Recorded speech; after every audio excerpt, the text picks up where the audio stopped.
I still remember that night, sitting in the kitchen, heart pounding, staring at 2 plane tickets to San Diego. Just me and my 8-year-old son, Liam. One click, and it was official. I was done living in the shadows. 3 years earlier, my husband, Andrew Harris, had been declared dead in a freak snowmobile accident. No body. Just a report, a death certificate, and the hollow words, "I'm so sorry." I buried an empty urn, and with it, the life I thought I had. Since then, I'd been surviving, not living. Working full-time at the bank, raising Liam, paying bills, smiling for his sake. Every time he asked, "Mom, do you think Dad can see me?" it tore a new hole inside me. So those tickets? They weren't for a vacation.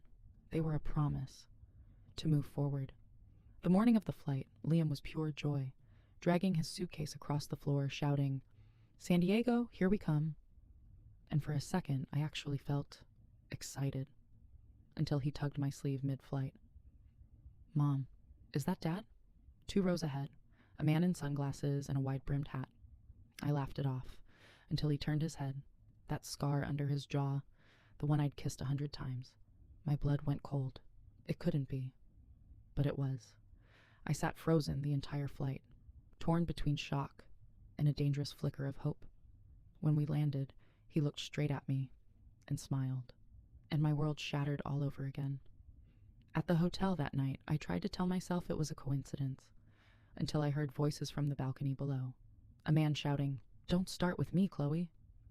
That voice, that name, Andrew, he was alive, arguing with another woman, laughing, living a new life, while Liam and I had been mourning him. I wanted to scream, to march downstairs and demand answers, but instead I just stood there shaking, whispering to myself, "He's alive."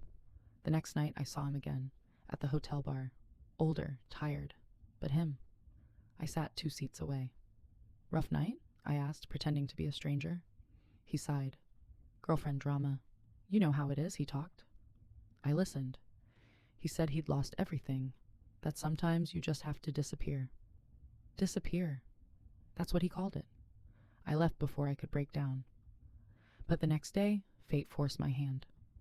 We were at the beach, Liam building castles, when I heard a scream, a woman shouting. Chloe Andrew was lying in the sand, pale and unconscious. For 1 second I thought, let him go. But then I ran. Instinct took over. CPR, pulse, breathing. He stirred, whispered, "Megan?" I froze. He knew. Later, he begged me to talk. So that night, I met him. "You have 2 minutes," I said. "Tell me why I buried an empty urn." He looked wrecked. "I didn't die, Megan. I was in trouble. Bad people. I had to disappear. To protect you and Liam, I wanted to believe him. But all I could see was Liam's 5-year-old face asking why Daddy wasn't coming home." "And Chloe?" I asked. He looked down. "She doesn't know anything." 3 years of lies. 3 years of birthdays, soccer games, nightmares. Alone. And now he wanted forgiveness? I walked away that night shaking, unsure if I hated him, or the part of me that still cared. The next morning, Liam saw his father for the first time since he was 5. He didn't run. He just stared. "Mom, that's really him?" I nodded.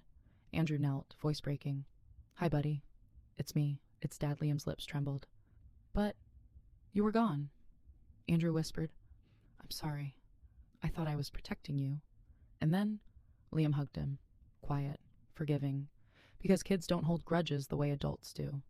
Watching them, something cracked open in me. Not forgiveness, but peace. Later that night, Andrew came to the balcony. "I know I don't deserve a second chance," he said, "but please, let me be his dad again." I looked at him, the man who broke me, the man who gave me Liam. "You can," I said, "but on my terms. No lies, no surprises." Ever again he nodded, tears in his eyes. "You're stronger than I remember." "I had to be," I said. "You made sure of that." He left quietly, and for the first time in 3 years, I exhaled. Maybe we'd never be the family we were. But Liam had his father back, and I had something better than closure. I had control, and I finally believed we were going to be okay.